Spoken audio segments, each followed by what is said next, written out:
morning Year 10, you'll be happy to know that there is no essay writing on the schedule for this week. Today and the rest of this week we're going to do some revision on the Love and Relationships poetry anthology that we studied in Year 9. So these are some questions that I'd like you to have a go at answering, okay? Some are generalised to English as a subject and others are more specific to poetry. Give yourself 5 minutes to have a go at them.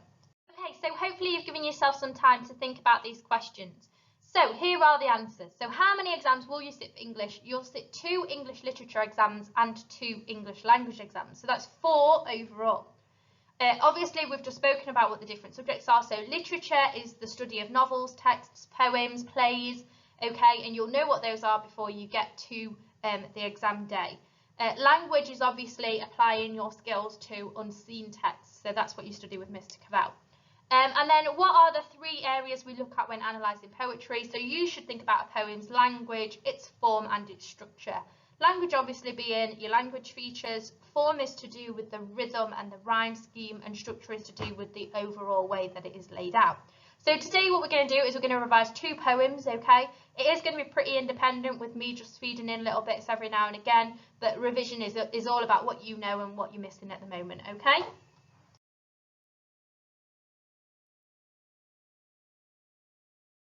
So your first task is to think about this gentleman here, Lord Byron, okay? I would like you to mind map all that you can remember about this gentleman. I'd also like you to write down what the name of his poem is from the Love and Relationships anthology. Give yourself 5 to 10 minutes to have a go at this. Really try and remember as much as you can, and then we're going to have a quick talk about it on the next slide.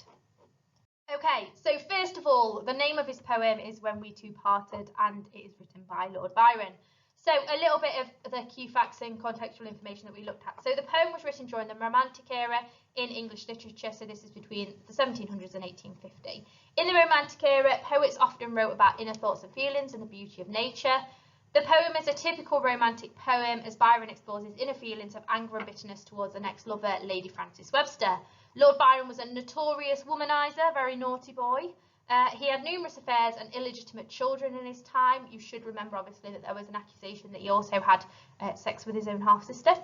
Byron published his poem in 1816. He claims to have written it in 1808 to hide the identity of the woman he was actually writing about, who was married when he started the relationship with her.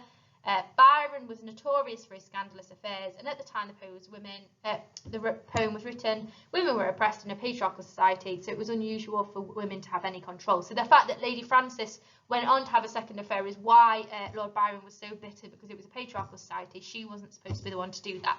So check that you've got all that information down.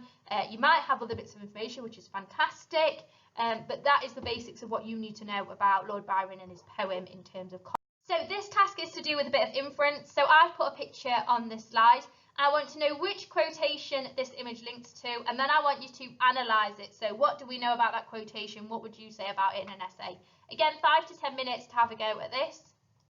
So I'm hoping that you picked out the quotation, knell in mine ear, okay? And we've spoken about a knell. So a knell is a bell that rings in a small village when somebody has died, okay? And that creates death imagery for us. It could suggest that Lady Frances is dead to him now and emphasises his feelings of anger. Alternatively, it could suggest he is in mourning for her and feels like he has lost her forever, symbolising his sadness, which is something that we didn't originally look at, but is a very good alternative perspective that you could add in, okay? And obviously the language feature is it's a metaphor. The death bell isn't actually ringing in his ear. He's saying that that's what it's like every time he hears a name. And we know that's because he's bitter, because she obviously moved on first. So again, another inference task for you. So here's a picture on my board. So how does this image link to the structure of the poem? And can you explain the impact of this? So what do we learn from this structure within the poem, okay? Again, 5 to 10 minutes to write down everything that you know. So in terms of form and structure then, what I'm hoping you noticed from the previous picture was that the poem has a cyclical structure or a circular structure. It begins with In Silence and Tears, and when he describes the painful memory, and it ends in Silence and Tears when he describes how he would greet her in the future. So it emphasises that his feelings are continuous and will never change. So that's the impact it has on us. In terms of form, obviously I didn't ask you to think about this, but I'm just reminding you. So it has an ABAB rhyme scheme that continues throughout the poem. The regularity of the rhyme scheme symbolizes how regular his feelings of bitterness are, and that they will never change, showing this his memory of the breakup has mentally scarred him for his life. So that is our quick revision session of the first poem. That's all we're going to do, just quick flicks into them. We know the poem, we've done it in depth, we just need to revisit them just to remind you about them, okay? So next we're going to move on to the next poem. So Mr. Thomas Hardy, what can you remember about this lovely chap? Okay, so mind map all you know, and what was the name of his poem? 5 to 10 minutes, let's go. Okay, so you should have had, the poem is called Neutral Tones and it's written by Thomas Hardy. So in terms of context then, so it's written just after the Romantic period in 1867, so written slightly later than When We Two Parted. It still contains elements of romantic poetry though, so it's very focused on feelings, emotions and ideas about the power of nature. This poem is thought to be about Thomas Hardy and he had an affair with his maid which is coming to an end. Much of Hardy's poetry is pessimistic and cynical, negative, and he is a very miserable outlook on love and marriage. He was just a miserable man in general, to be honest. Obviously, his problem was that they were still trying to force a relationship when it was already over, and he was saying that she was obviously faking her emotions towards him. So that is all you need to know in terms of context. Obviously, another poem about dysfunctional relationships. So, another inference task, an image which relates to a quotation from the poem. Can you write down the correct quotation and can you explode it? Give yourself 5 to 10 minutes. Okay, so I'm hoping you've got the smile on your mouth was the deadest thing. Alive enough to have strength to die is obviously an add-on, just the first bit is fine. And it's death imagery again, so who could we compare this to? Lord Byron. Okay, it's the superlative deadest that grabs our attention. It emphasises that their relationship is completely finished and it will never be revived. It also symbolises that Hardy might be secretly mourning his loss of his lover like Byron in When We Two Parted.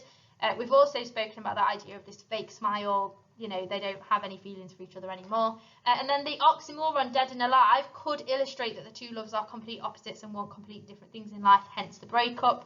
A little bit of an add-on there, you know, we like to develop a little bit as we go through. So another inference task, so how does this image relate to the poem and can you explain the impact of it?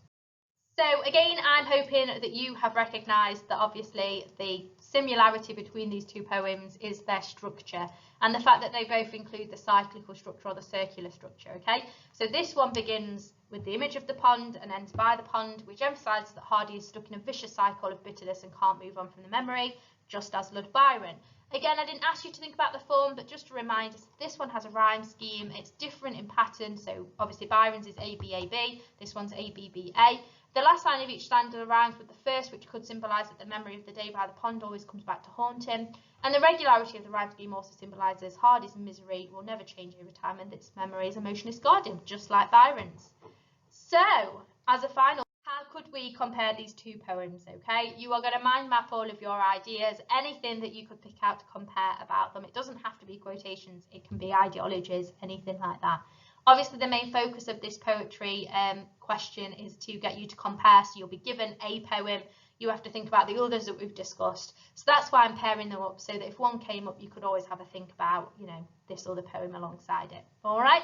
And then that ends today's lesson. Make sure you do the show my homework quiz and make sure you've got all these notes down. Thank you. Bye.